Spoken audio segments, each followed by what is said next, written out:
following their persecution in the lower valleys, the Waldensians who moved up here into the higher valleys did not do so to live life as hermits. Number one, they fled persecution, but once they got here, they tried to establish as normal a life as possible. And normal for them was training missionaries and training their young people in how to study and how to teach the Bible.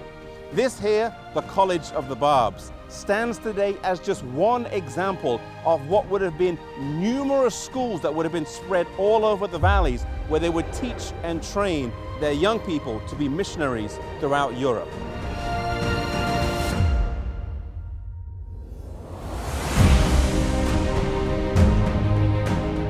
Here in the College of the Barbs is a Bible copy table, a place where the students would have painstakingly, by hand, written the Bible out from beginning to end. You see, the Bible was very important to the Waldensians. They had it in their own language. It formed a basis for congregational worship. There was also societies of young people that would meet together and would commit large parts of the Bible to memory.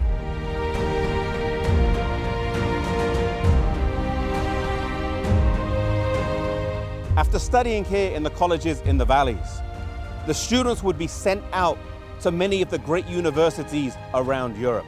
We know that some of the countries that they went to were England, Scotland, France, Spain, Germany, the Czech Republic, Poland, Lithuania, Bulgaria, and Croatia. And as they went out as students, they would study whether to be a doctor, a nurse, whether it was to be a lawyer. They would study various subjects, but their main purpose of going there was to be an undercover missionary. They would take the Bible with them. They would also send some missionaries out who would just go out as workers. They may be traveling craftsmen or traveling artisans and tradesmen, and they would also take the Bible with them, and they would move and travel through different parts of Europe. They couldn't have the Bible, it was illegal, and so they would take their coat and they would unstitch the seam of their coat, and then just inside the two layers of the coat, they would put a few pages of the Bible. And they would travel with just a few pages of the Bible, not a whole copy. And when they found someone that they thought was maybe interested in the gospel, they would take the Bible out of the stitches of their coat and share the truths of God's word with them. You know, maybe you're working today in a doctor's office. Maybe you're working as a nurse in a hospital. Maybe you're a teacher in a school, or maybe you're a lawyer in some law firm. You are not there simply to collect a paycheck to pay the bills. You are there as a missionary. God has put you there for a specific purpose. There may be someone in your workplace that God knows only you can reach. As students as well, the first reason why they went to study was not to get the best degree, but it was to be a missionary in the great universities in Europe. You today may be a missionary in a great institution. You are not there just for academic excellence. You are there also to seek and find people that you can share the gospel with. And the other thing we learn from the Waldensians is how important the Bible was to them. If they would take just a few pages and put it in their coats and then share it with other people, how much more should we commit the Bible to memory? How much more should we commit the Bible to study? That we would know God's word and be able to share it wherever we are. They stand today, these Waldensians, as an inspiration to us. And may it inspire us for service, may it inspire us for study wherever we are.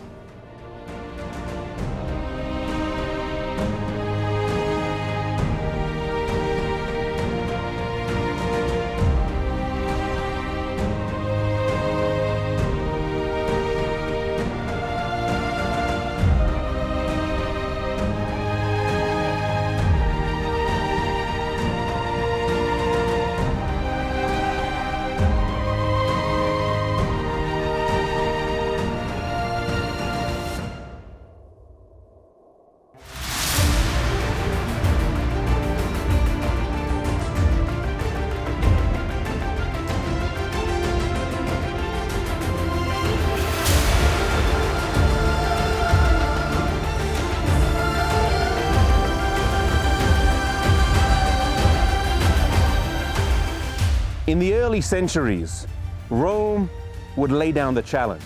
Either abide by how we want you to live or leave your place of residence and leave your place of worship. And the Waldensians treasured God's word more than they treasured their home. And so they would leave and go up into the mountains.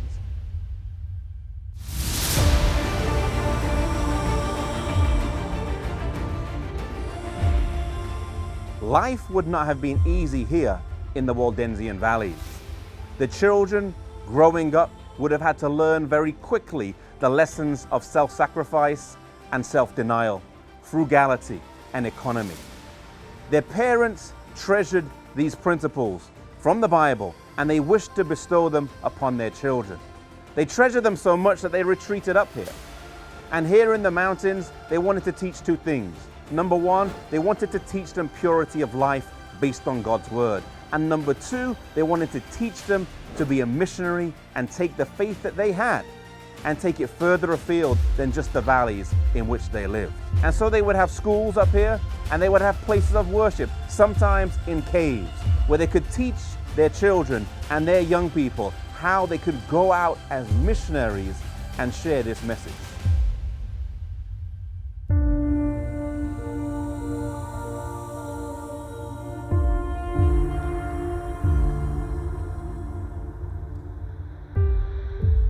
The Waldensians fervently believed in the Bible. They believed that they should follow it, and they treasured it. The Waldensians believed in the commandments of God that had been given through the Bible, and they sought to keep them. And they were often persecuted for their faith and had to retreat up to the higher valleys. And here in this place of worship, it's just a cave. Today, you come here, you have to creep down through the entrance to get in. The rock walls are on each side. But here in this cave, it's almost a sacred spot. It's a place where they would gather together for worship, but also at times they would gather together to hide from the Roman soldiers.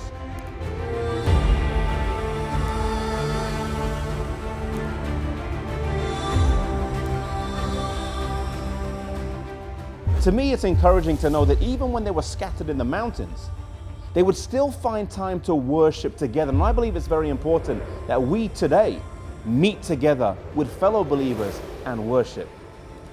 But the thing that stands out to me here in this place that's not that pretty by earthly standards. There's no gold-plated pulpit. There's no marble table. There's just rocks. They're wet.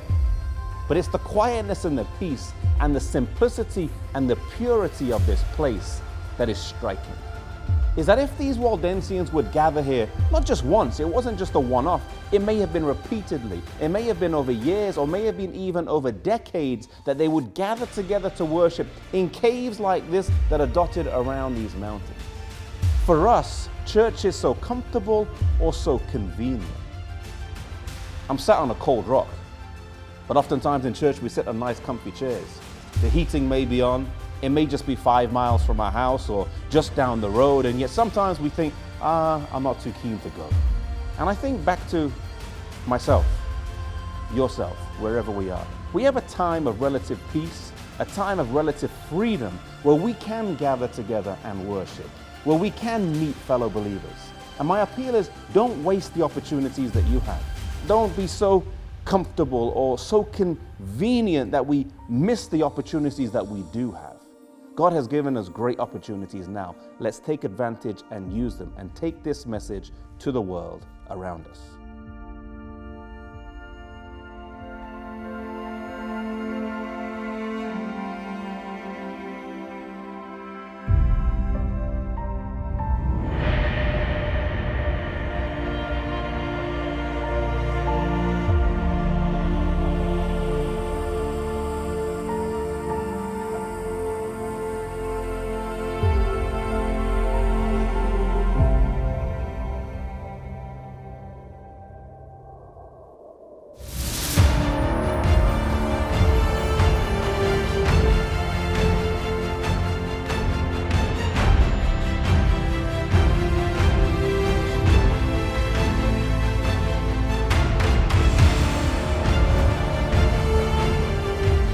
Whilst the Waldensians lived on the Italian side of the Alps, a group with similar faith lived on the French side, stretching across southern France from the Alps in the east to the Pyrenees in the west. They had the Bible in their own language, and they were a freedom-loving, industrious, and prosperous people. They were known as the Albigensians, and like other groups scattered around Europe, they remained true to God's word and resisted attempts to come under the banner of Rome. Some historians note that had this movement been allowed to grow unhindered, that the Reformation would have started in the 13th century and not the 16th, and the base of it would have been in southern France and not Germany. In the early 13th century, Pope Innocent III was reigning, though he was anything but innocent. He surveyed the landscape of Europe at the time and determined that these groups, however small, needed to be exterminated in order to preserve the church. He issued an edict that authorized the killing of all such believers. A crusade was launched that became immensely popular with the warriors from northern France, as they no longer had to travel all the way to Palestine, but right here in their own country, they could attain all the same benefits. They were told that by killing, they would wash away their sins, that they were entitled to the property of those whom they killed, and that when they died, they would immediately go to heaven. All of this was promised in return for just 40 days of service. One can only imagine the type of people who made up the armies that came down here to southern France. Year after year, from 1209 to 1229, for 20 years, this crusade was waged against the Albigensians by Pope Innocent III. During the first season, the Crusaders attacked and conquered the city of Toulouse. They then made their way south in July of 1209 to the city of Béziers. As the forces were gathering around the city in large numbers, the men made a rush to attack them before they had a chance to fortify the camp. It was in vain though, and the assault was repelled. As they hurried back to the city, the Crusaders mingled with the citizens and made their way into the city before they had a chance to close the gates. There was now a problem. What would they do? There were Catholic Crusaders in the city alongside the Albigensians. Upon consulting the papal legate, the reply was given: kill all, the Lord will know his own.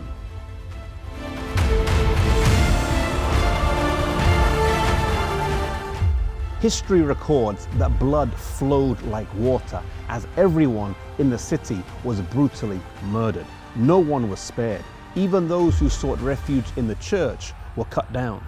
The population of the city at the time was around 15,000, but on that fateful day, historians estimate that around 60,000 people were here, as people from the neighboring villages and towns had come here seeking refuge. After the killing, before they left, they set fire to the city, burning everything to the ground. Not one house was left standing. Not one person was left alive. Other towns and cities in the area would fall as well, suffering the same gruesome fate. Even though they were not a race of people, but rather a group who shared the same faith, the destruction and systematic killing has been compared in some circles to genocide.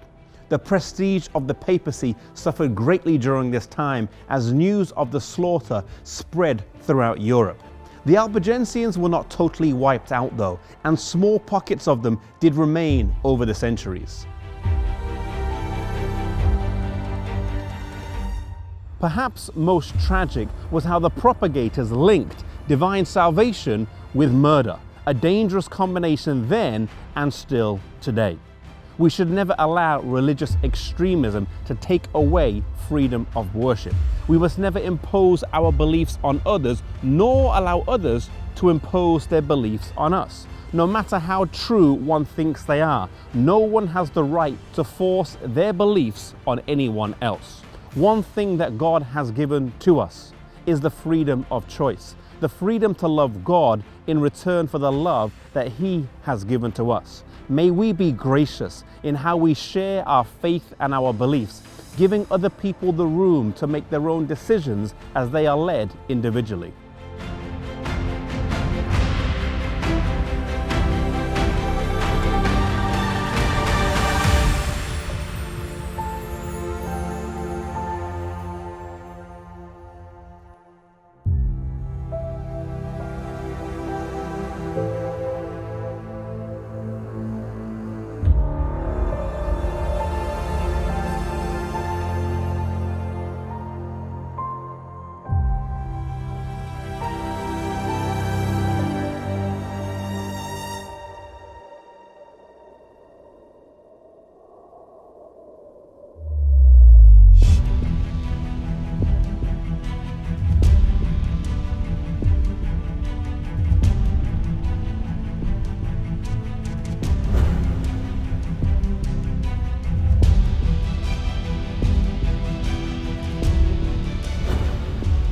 The Magna Carta was signed just over 800 years ago here in Runnymede, a document that would have both civil and religious importance for England and also for the whole world. The backdrop to the signing of the Magna Carta was the growing tension between the King of England and the Pope over who had the authority to appoint the bishops of London and Canterbury. At that time, the King of England, King John, was probably one of our weaker kings. The Pope at that time, Pope Innocent III, was probably one of the stronger popes. And in this battle, the Pope eventually won. Because the king was unable to count on the support of the barons because he had conflict with them, he eventually surrendered to the papal legate in 1213, even laying his crown down at the feet in an act of submission. He also agreed to pay 1,000 marks per year, and that should any of his successors break that agreement, they would lose all authority in the realm. England was humiliated.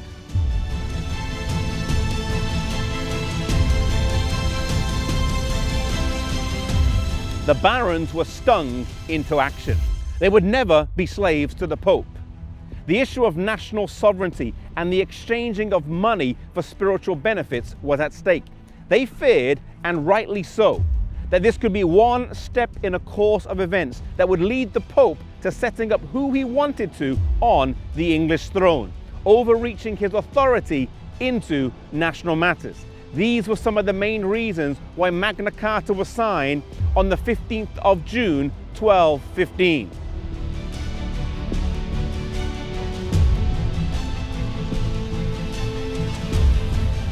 The first clause stated, "The Church of England shall be free and hold her rights entire and her liberties inviolate." This issue would rumble on for the next 150 years, and the money due to be paid to Rome lapsed over time and became sporadic.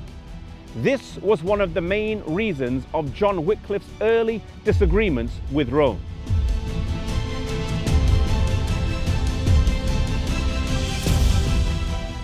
Another key aspect of the Magna Carta was the basis of law that it set up, that the king and the lawmakers were subject to the same law that they themselves wrote, that those accused were granted the right to be tried by a jury of their peers. These, among many other clauses, form the basis of law and justice as we know it today. Many of the principles of Magna Carta form the basis of the US Constitution and the Bill of Rights in America. In fact, this monument here was paid for by the ABA, the American Bar Association. Today, there are 4 remaining original copies of the Magna Carta. 1 in the Lincoln Castle, 1 in St. Mary's Cathedral in Salisbury, and 2 in the British Library. The principles of Magna Carta, which live on today, stand to us as a testament that we should cherish our civil liberties, that we should protect our civil liberties, and that we should use the time that we have now in the spreading of the gospel while we have the ability to do so.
Welcome to Lutterworth, the workplace of John Wycliffe and the place where he did his most significant work.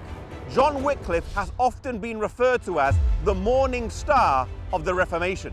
The morning star is a term coined to describe either a planet or a star that appears shining brightly in the sky just before sunrise. John Wycliffe lived around 150 years before Martin Luther, John Calvin, Zwingli, and the later English reformers, but the work that he did was key in paving the way for them. He was a reformer before the term became popular, standing alone as a voice of change in his generation and in calling people back to the Bible.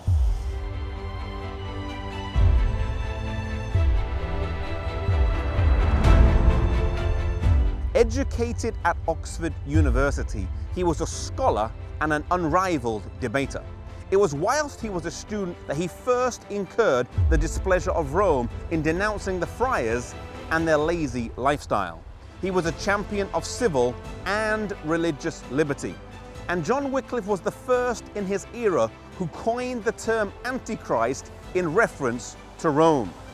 The Archbishop of Canterbury received from Rome a papal bull to investigate the writings of John Wycliffe. But due to his standing at Oxford University and the goodwill he had amongst the people, this was never followed through.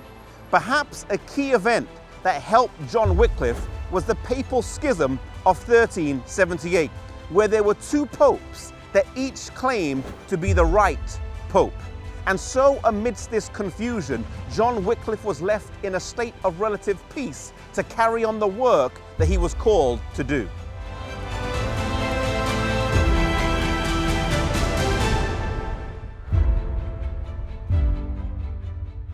John Wycliffe was a great believer in the ministry of preaching.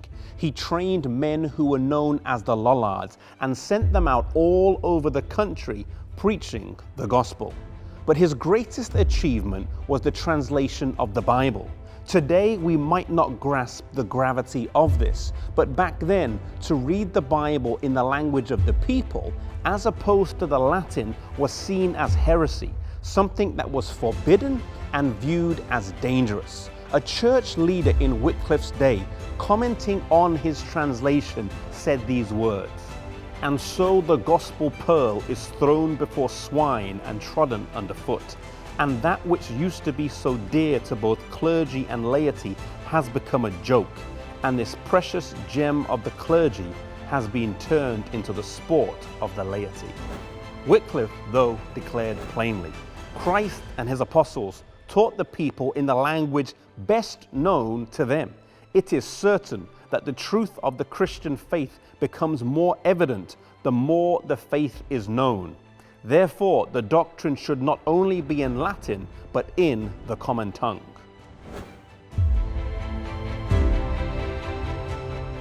John Wycliffe completed the first translation of the Bible into the English language from the Latin Vulgate. It was not a translation that was without fault, but this Bible shed light where previously there had been only darkness. The Bible once read could do only one thing: pierce through the spiritual darkness that was covering England and Europe at the time. The beams of light began to shine now. The revolution that would be the Reformation would become unstoppable. Today we have the Bible easily accessible. And today I want to challenge you to commit to read God's Word every day, to spend time in His Word, because as the psalmist says, the entrance of thy words gives light.